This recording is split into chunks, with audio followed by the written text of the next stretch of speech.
जंगल में बसंत का खूबसूरत मौसम आ चुका था। हर तरफ रंग बिरंगे फूल खिले थे और पक्षी खुशी से गीत गा रहे थे। कोमल चिड़िया अपने बच्चों मीना और बबलू के साथ अपने घर के बाहर बैठी फूलों के हार बना रही थी, ताकि शाम को होने वाले जंगल के उत्सव में सबको तोहफे दे सके। मम्मा, मम्मा, ये गुलाब का हार मुझ पर कितना सुंदर लग रहा है। हाँ मीना बहन, तुम बहुत सुंदर लग रही हो। मम्मा, क्या शाम को मेले में सभी पक्षी ऐसे तैयार होकर आएंगे? हाँ बबलू बेटा, शाम को सभी पक्षी बहुत सुंदर बनकर आएंगे। चलो अब जल्दी से ये हार टोकरी में रखो, मैं नदी से थोड़ा साफ पानी लेकर आती हूँ।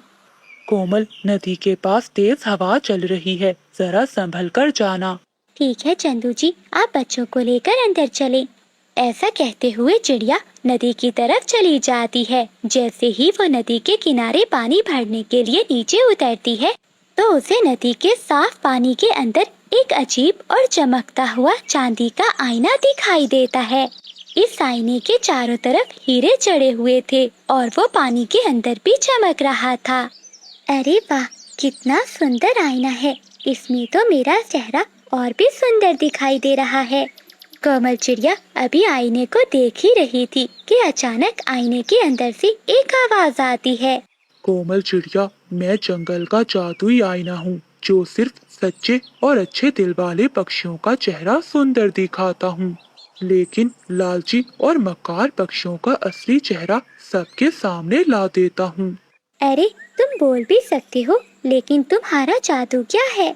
कोमल, तुम्हारे दिल में सबके लिए प्यार और अच्छाई है। जो भी पक्षी सच्चे दिल से मेरे सामने आएगा, मैं इसे जंगल का सबसे सुंदर पक्षी बना दूंगा। परंतु अगर कोई बुरे इरादे से मेरे पास आएगा तो इसे सजा मिलेगी।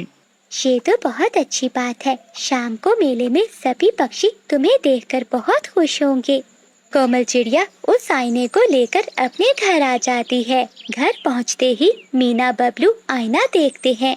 जैसे ही बच्चे आईने में देखते हैं, तो इनके पर और भी ज्यादा चमकदार और सुंदर हो जाते हैं। वो तो खुशी से उछलने लगते हैं। वाह मम्मा, ये आईना तो सच में जादुई है। मेरे पर कितने सुंदर हो गई है। उसी समय बंटी कबूतर, चीकू तोता भी वहाँ आ जाते हैं। वो भी आईने में अपना चेहरा देखकर बहुत खुश होते हैं। उधर पास में पेड़ पर कौवे बैठे थे और ये सब देख रहे थे। इनके मन में लालच आ जाता है। बादल जी, जरा देखो, चिड़िया के बच्चे कितने सुंदर बन गए हैं। मुझे भी वो जादुई आईना चाहिए, ताकि मेरे पूरे जंगल में सबसे सुंदर पंख हो और मैं जंगल की सबसे सुंदर कवि बन जाऊं। हाँ बिजली, अगर वो आईना हमारे पास आ जाए तो हम मेले में सबसे सुंदर बनकर जाएंगे और फिर सब पक्षी हमारे आगे अपना सर झुकाएंगे। चलो इसे चुराने का प्लान बनाते हैं।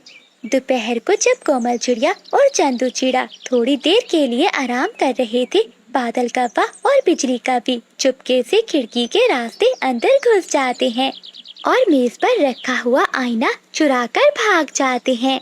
हो, आखिरकार आईना हमारा हुआ। चलो बिजली, जल्दी से सामने आ जाओ और जंगल की रानी बन जाओ। बिजली कौवी खुशी से आईने के सामने खड़ी हो जाती है। ए जादुई आईने, जल्दी से जादू करो और मुझे इस जंगल की सबसे सुंदर गोरी चिट्टी कवि बना दो। जैसे ही बिजली कौवी और बादल कौवा बुरे इरादे से और लालच से आईने में देखते हैं, तो आईना एकदम लाल हो जाता है और इसमें से एक आवाज आती है।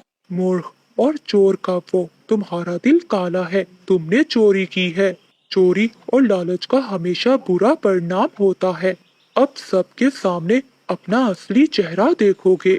अगले ही पल में आईने में से एक रोशनी निकलती है, जिस कारण बादल कौवे के सर पर सींग लग जाते हैं और बिजली कौवी की चोंच बहुत लंबी हो जाती है। वो दोनों बहुत बुरे लग रहे थे।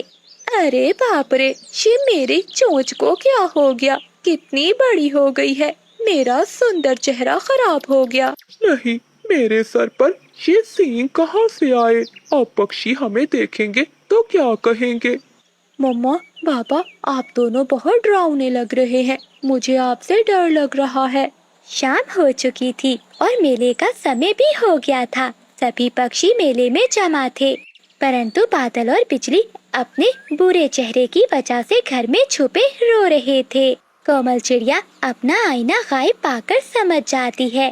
बंटी कबूतर के साथ वो कौवों के घर जाती है।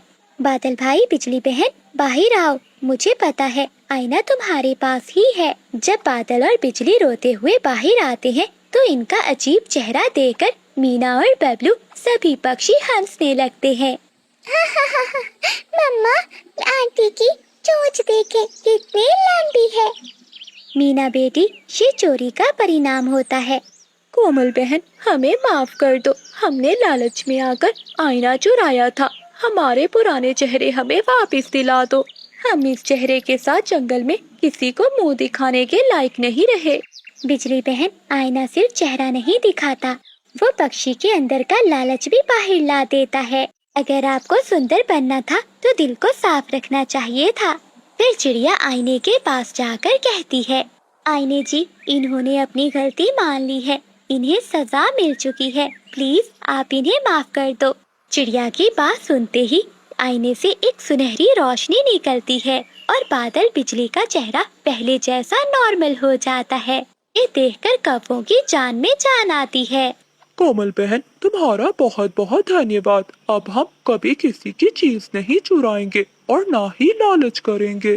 तो प्यारे दोस्तों, इस कहानी से हमें ये सीख मिलती है कि पक्षी बाहर से कितना ही सुंदर क्यों ना बन जाए, अगर इसका दिल साफ नहीं है और इसके मन में लालच है तो वो कभी सुंदर नहीं कहला सकता। चोरी और लालच का परिणाम हमेशा शर्मिंदगी होता है।